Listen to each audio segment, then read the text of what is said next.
খাবার গ্রহণে রাসূল সাল্লাল্লাহু আলাইহি ওয়াসাল্লাম ছিলেন অত্যন্ত সচেতন ও সংযমী। শরীর, পরিপাকতন্ত্র বা স্বাস্থ্যের জন্য ক্ষতিকর কোনো খাবার তিনি গ্রহণ করতেন না। কোনো খাবার তার ভালো না লাগলে বা খেতে ইচ্ছে না করলে কখনোই জোর করে খেতেন না। সুস্থ থাকার জন্য এটিও একটি গুরুত্বপূর্ণ নীতি। আধুনিক স্বাস্থ্য বিজ্ঞানও আজ তার সেই খাদ্যাভ্যাসের প্রশংসায় ব্যস্ত। হযরত আবু হুরায়রা রাদিয়াল্লাহু তাআলা আনহু বর্ণনা করেন, রাসূল সাল্লাল্লাহু আলাইহি ওয়াসাল্লাম কখনোই কোনো খাবারের দোষ ধরতেন না।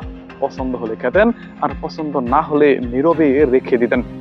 খাদ্যাভ্যাসে তিনি ছিলেন পরিমিত বোধের উজ্জ্বল উদাহরণ।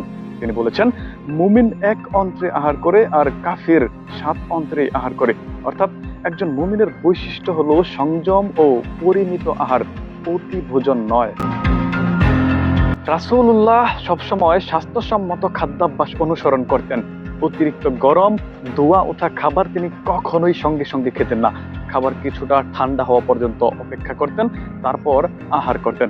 হযরত আবু হুরায়রা রাদিয়াল্লাহু তাআলা আনহু থেকে বর্ণিত, রাসূলুল্লাহ বলেছেন, গরম খাবারে বরকত নেই। আল্লাহ তাআলা আমাদের আগুন খাওয়াননি। তাই তিনি অতিরিক্ত গরম খাওয়া এড়িয়ে চলতেন এবং ঠান্ডা হলে তবেই গ্রহণ করতেন। হযরত জাবের থেকে বর্ণিত, রাসূলুল্লাহ বলেছেন, যে ব্যক্তি কাঁচা পেঁয়াজ বা রসুন খায় সে যেন আমাদের মসজিদের কাছেও না আসে। কারণ যেসব দুর্গন্ধে মানুষ কষ্ট পায়, ফেরেশতারাও তাতে কষ্ট পান।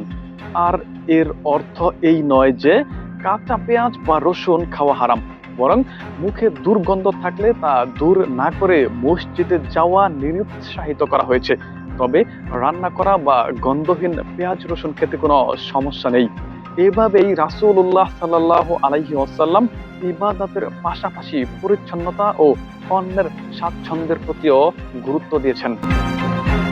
হযরত খালিদ ইবনুল ওয়ালিদ একবার রাসূল সাল্লাল্লাহু আলাইহি ওয়াসাল্লামকে প্রশ্ন করেছিলেন, হে আল্লাহর রাসূল, দব কি হারাম? জবাবে তিনি বলেন, না, এটি হারাম নয়, তবে আমাদের অঞ্চলে এই প্রাণী না থাকায় আমার কাছে এটি রুচিকর মনে হয় না।